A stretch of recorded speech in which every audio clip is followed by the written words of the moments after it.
Bueno, tal como les prometí, las notas están publicadas en la cartelera del departamento. Están publicadas desde ayer en la tarde, ¿ok?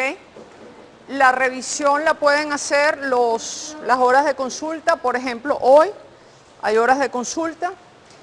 Una cosa, por favor, que sí les advierto. Ustedes pueden revisar su examen en cualquier momento durante el trimestre a las horas de consulta, ¿de acuerdo? Lo único que sí no acepto es que el día de la revisión del último examen vayan a revisar los exámenes anteriores, ¿ok?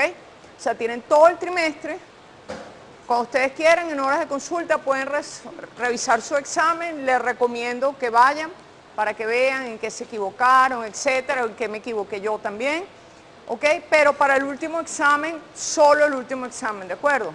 Porque después del último examen, todo el mundo va a ver su examen, entonces llega gente que quiere ver el primero, que quiere ver el segundo, y bueno, se vuelve el proceso larguísimo. ¿Está claro? Tienen todo el trimestre para ver sus exámenes, pero para la revisión final solo se revisa el último.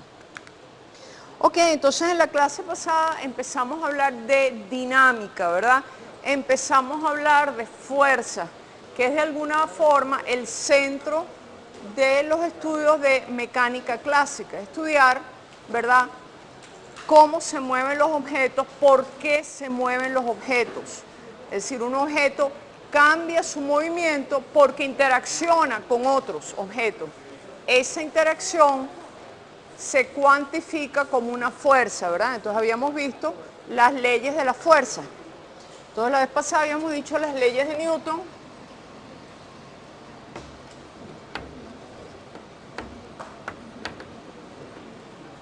La primera, que parece obvia, que si no hay fuerza neta, si la fuerza neta es cero, entonces el objeto no cambia su velocidad.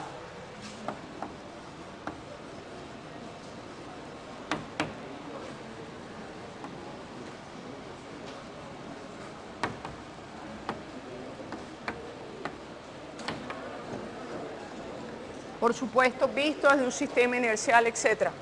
La segunda ley de Newton decía que si la masa es constante, la fuerza neta que actúa sobre un objeto es igual al producto de su masa por su aceleración. O sea que la aceleración de un objeto es el resultante de la fuerza neta que actúa sobre él y por supuesto de su masa.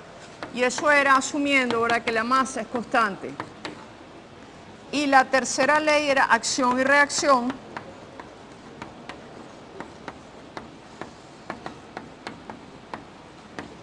Que si dos objetos interactúan,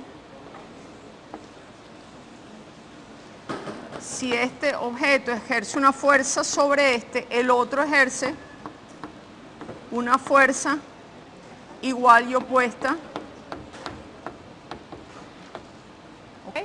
Eso es un resumen. La clase pasada lo vimos en detalle. La clase pasada también empezamos a ver algunos efectos, algunos ejemplos sencillos de fuerza, que serían los casos de cuerda, ¿verdad? Hoy vamos a hacer un ejemplo que es lo que se llama una polea sencilla.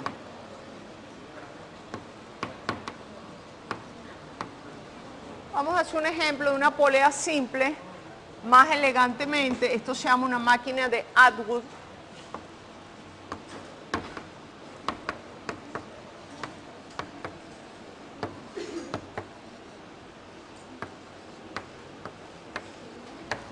Ok, déjame ver si lo escribí bien. Sí. Ok, entonces es uno de los inventos más sencillos para mover objetos, que nos facilitan mover objetos, y vamos a suponer que yo tengo aquí una polea, es simplemente, esto está aquí, una masa M1,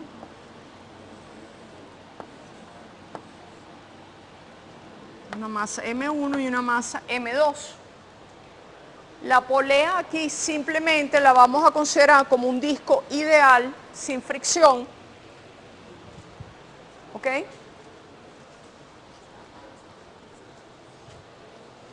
Que simplemente lo que hace es invierte la cuerda. Entonces vamos a describir el movimiento de este sistema, ¿de acuerdo? Entonces, bueno, ¿cómo hicimos la clase pasada? Dijimos, bueno, ¿a mí qué me interesa aquí? Estudiar, ¿verdad?, cómo se van a mover las masas M1 y M2.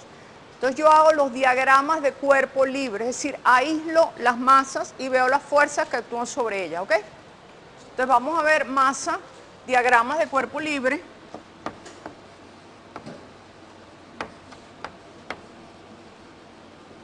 Vamos a ver la masa 2.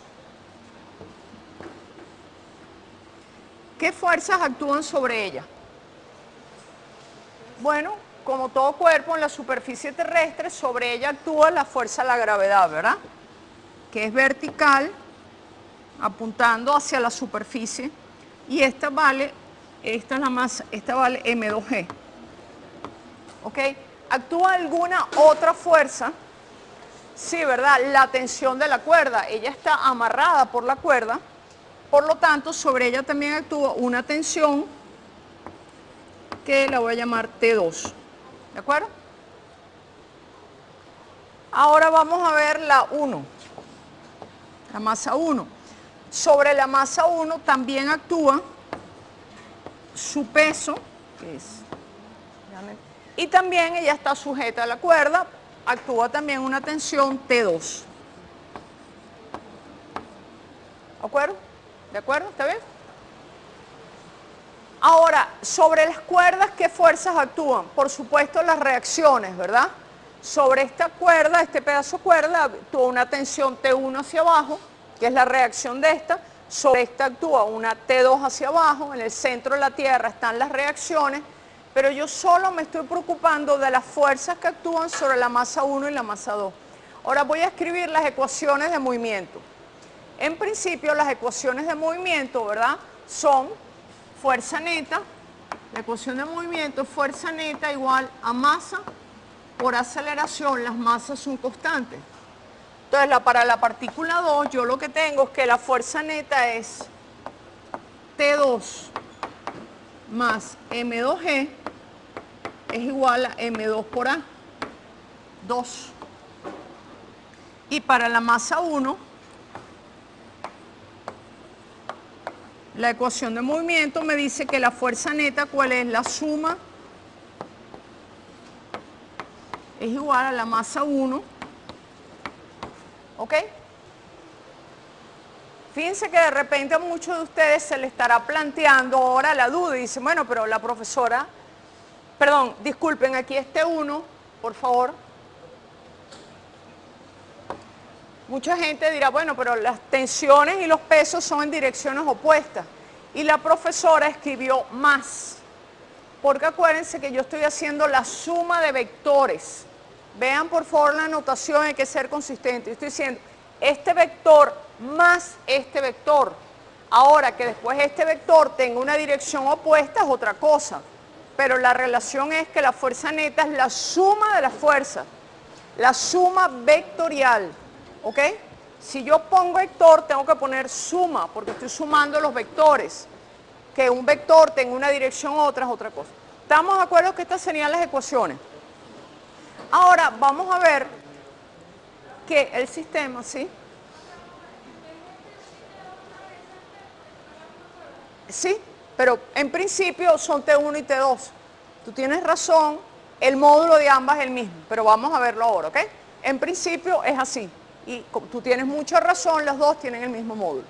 Entonces, fíjense, ahora yo voy a ver un poco el sistema, ¿de acuerdo? A ver si puedo tener alguna información más. Vean, ¿qué me voy a encontrar? Porque fíjense, ahí yo digo, tengo 2 ecuaciones y 4 incógnitas. Ese sistema no lo puedo resolver. Tengo 2 ecuaciones, son ecuaciones vectoriales, por supuesto, y tengo 4 incógnitas.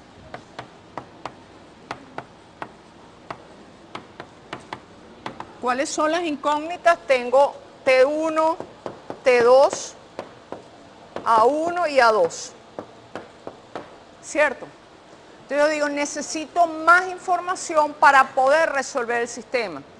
Bueno, una de las cosas que yo me doy cuenta, primero, es que los módulos de las aceleraciones, los módulos, tienen que ser iguales si el sistema es estable. ¿Por qué?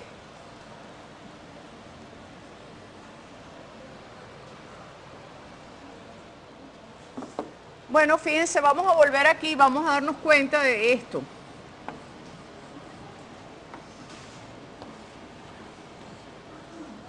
Yo voy a escribir la longitud de la cuerda, ¿ok?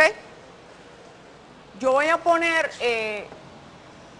aquí voy a decir que esta distancia, esta longitud de la cuerda, este pedazo lo voy a llamar I1, L1, y este pedazo de cuerda lo voy a llamar L2, su longitud. ¿Cómo es L1 más L2? L1 más L2, ¿qué es? La longitud de la cuerda total, ¿verdad? Lo que pasa es que en un momento dado, un pedazo L1 está de este lado y otro pedazo L2 del otro. Esto es L. La longitud de la cuerda, ¿sí? ¿Están de acuerdo?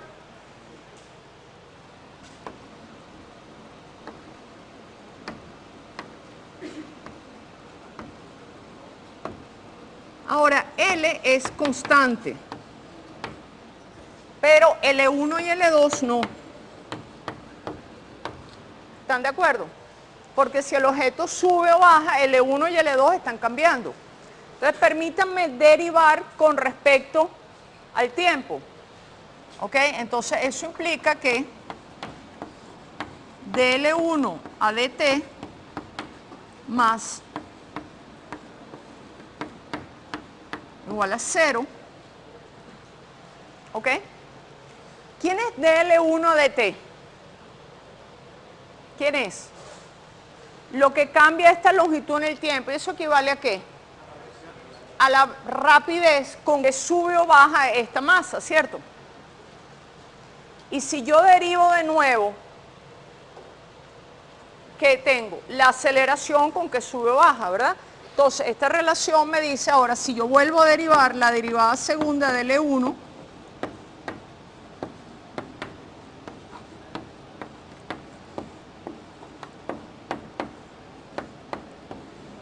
¿ok? ¿Están de acuerdo? Entonces, lo que me dice es que la aceleración con que una sube es la misma la aceleración con la que otra baja, tienen signos opuestos. Entonces, de alguna manera, esto me está diciendo que la aceleración de la partícula 1 tiene que ser igual y opuesta a la aceleración de la partícula 2. Tienen que tener el mismo módulo, ¿verdad? La suma de sus módulos es 0, pero por supuesto tienen que tener signos opuestos, ¿cierto? Y eso viene dado porque estamos asumiendo que la cuerda es ideal, la cuerda es inextensible, ¿ok? Como la cuerda es ideal, que es inextensible, la cuerda no se está estirando. Entonces, claro, si una partícula baja 1 metro, la otra tiene que subir 1 metro, ¿cierto? Entonces vamos a asumir cuerda ideal.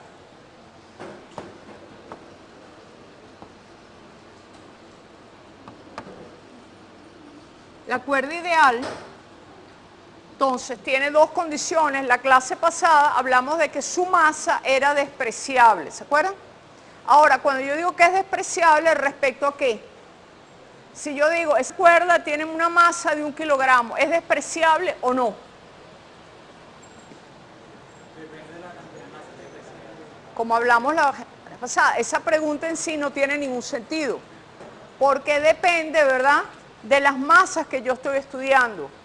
Si yo digo que esta cuerda tiene 1 kilogramo y estoy estudiando unas masas de unos pocos kilogramos, es decir, no, la masa de la cuerda es relevante. Pero si yo estoy subiendo aquí algo de varias toneladas y digo la masa de la cuerda es 1 kilogramo, es despreciable, ¿cierto? Entonces acuérdense que despreciable quiere decir que es muy pequeña respecto de las masas que estoy estudiando. Entonces, cuerda ideal, la masa, digo que es despreciable, y es inextensible. O sea, quiere decir que mantiene su longitud constante. Ok, si la cuerda mantiene su longitud constante, yo tengo esto que se llama un vínculo o ligadura. En mecánica clásica, esto a veces se llama un vínculo o ligadura. Es decir, la situación del problema, la relación entre el movimiento, hace que esto se debe cumplir. Entonces esto se llama un vínculo o ligadura, si quieren, en mecánica.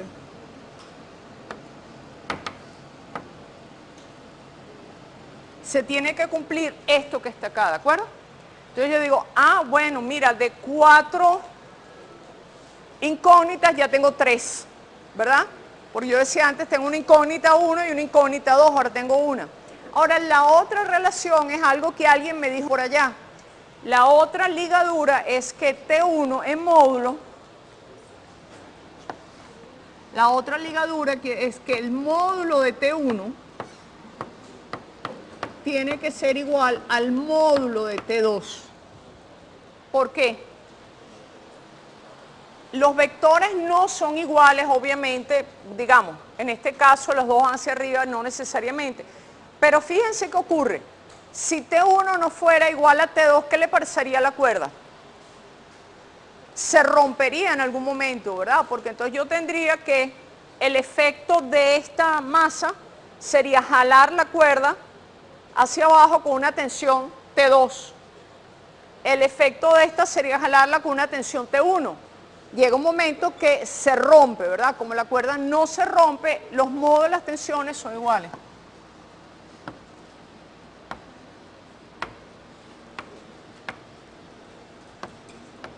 Ok, entonces ahora sí, con estas ligaduras,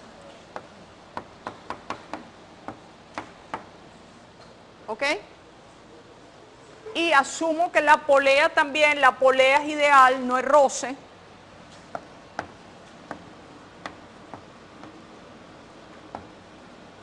En las poleas reales siempre hay un cierto roce acá entre la cuerda y la polea que cambia un poco. Nosotros vamos a despreciar ese roce. Entonces ahora sí tengo 2 ecuaciones y 2 incógnitas y voy a resolver el problema. Entonces fíjense, ahora me quedan las ecuaciones de la siguiente forma. Dije A1 es igual a menos A2 igual A, T1 igual T2 igual T. Permítanme escribir módulos, o los componentes. La primera ecuación, ahora sí. Ahora no voy a escribir vectores, sino componentes. Entonces voy a decir que, ahora fíjense, en principio estos problemas, uno dice, bueno, ¿en qué sentido se va a mover la polea? Depende, ¿verdad? Intuitivamente ustedes ya lo saben, ¿en qué sentido se va a mover? Se va a mover en el sentido de la masa mayor, ¿cierto? ¿Verdad? Si yo pongo aquí 5 kilos y aquí pongo 3, todos intuitivamente me van a decir que se va a mover acá, ¿cierto? Ahora, como yo estoy llamando M1 y M2, yo no sé. Entonces, ¿qué es lo que uno hace en estos problemas? Y fíjense que eso es muy importante aquí y es algo que tienen que aprender desde el comienzo para todo lo que es dinámica. En principio, a mí, o sea, todos intuitivamente decimos, se debe mover en la dirección de la masa más grande. Yo digo, sí, pero la física me tiene que dar ese resultado. No es algo que yo tengo que poner. Cuando yo veo el resultado, digo, ah, mira, sí, me da como yo esperaba. Pero yo no voy a imponer eso, ¿verdad? Entonces, como yo no sé dónde se mueve, y en la mayoría de estos problemas de física, cuando hay fuerzas, etcétera, hay muchas fuerzas en distintas direcciones, yo no sé en principio hasta que resuelva en qué dirección se mueve el sistema. Entonces lo que uno hace siempre, asume una dirección de movimiento arbitraria. Dice, mire, el objeto se mueve de esta forma. Y escribe todo consistente con esa dirección. ¿Ok? Yo, por ejemplo, voy a decir arbitrariamente, voy a decir que esto se mueve así. Es la dirección arbitraria que yo asumo de movimiento. ¿Ok?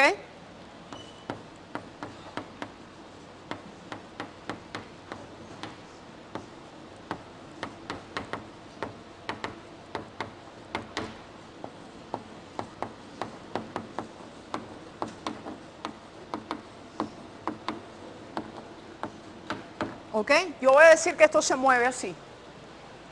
Ahora, lo que yo voy a hacer es consistente ahora con esa dirección. Entonces voy a decir, todas las aceleraciones en esa dirección son positivas. ¿Ok? Entonces, fíjense, con esta dirección arbitraria yo voy a escribir las ecuaciones de movimiento así. todas las aceleraciones en esta dirección son positivas. Entonces, ¿cómo voy a escribir la ecuación de movimiento de esta partícula? Bueno, todo lo que sea en la dirección del movimiento es positivo, ¿verdad? Entonces voy a decir M1G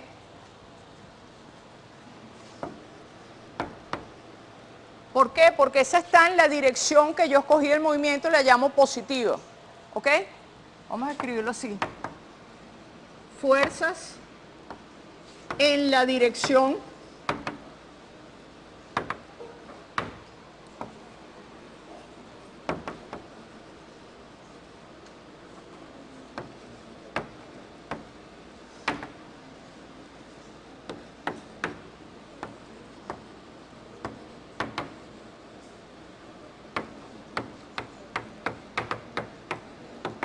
es simplemente, es como si yo estuviera escogiendo un sistema y digo que el eje Y positivo es este, eso es todo, ¿de acuerdo? Yo siempre puedo escoger mi sistema y puedo llamar positivo o negativo el que yo quiera. No hay ninguna regla que diga hacia arriba es positivo y hacia la derecha es negativo. Yo puedo escoger lo que yo quiera. Lo que siempre tengo que hacer es consistente. Si digo para abajo positivo, para todo el movimiento para abajo positivo, ¿ok? Cosa que entre paréntesis fue uno de los problemas que ustedes tuvieron en el examen. En el examen, en el segundo problema, y perdonen que se los recuerde, pero digamos, permítanme esta digresión, en el examen había un problema que era de esta forma. Entonces alguna gente dijo, yo voy a rotar mi sistema de coordenadas. Y entonces escribió una ecuación, escribió b sub 0 coseno de tal, pero expresaban el coseno respecto a este sistema. Entonces si yo roto mi sistema, que es perfectamente válido, pero entonces ahora ambos movimientos tienen que estar respecto a este. En cambio la gente rotó y me dijo que la velocidad del móvil era u por el coseno y tal. Entonces rotaron el sistema, pero solamente la mitad del movimiento la consideraban el sistema. No, cuando yo escojo un sistema, por eso es el sistema de referencia, por eso se llama sistema de referencia, ¿verdad? Es decir, nos ponemos todos de acuerdo a llamarlo de la misma manera. No importa cómo lo llamemos, lo importante es que todos lo llamemos de la misma manera. Entonces aquí no importa para nada si yo escogí que el movimiento es hacia abajo o hacia arriba.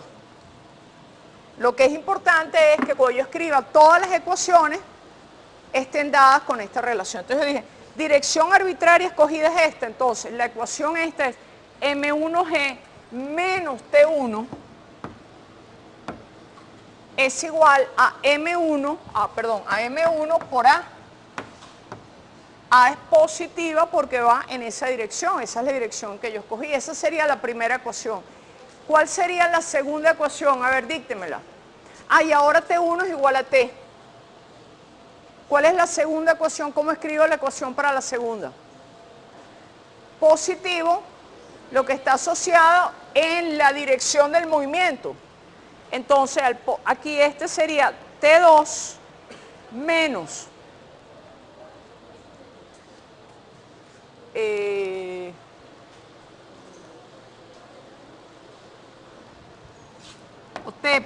menos M2G es igual a M2 por A. ¿Ok?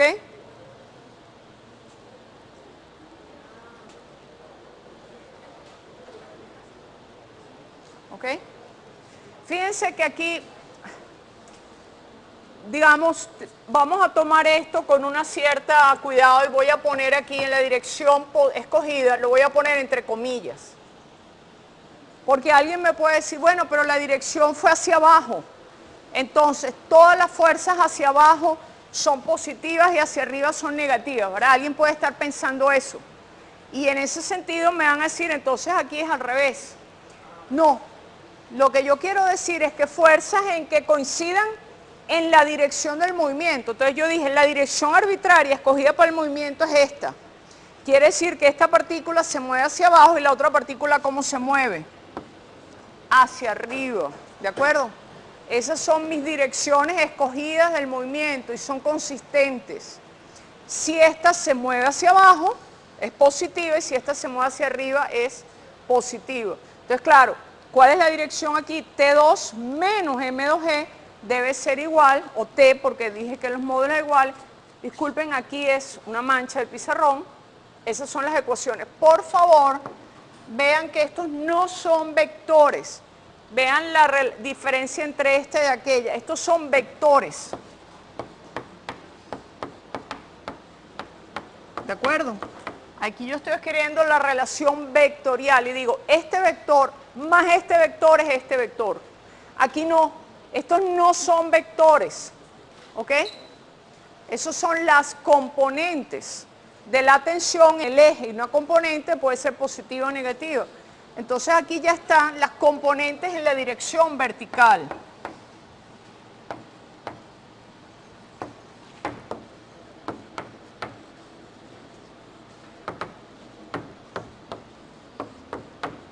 ¿Ok?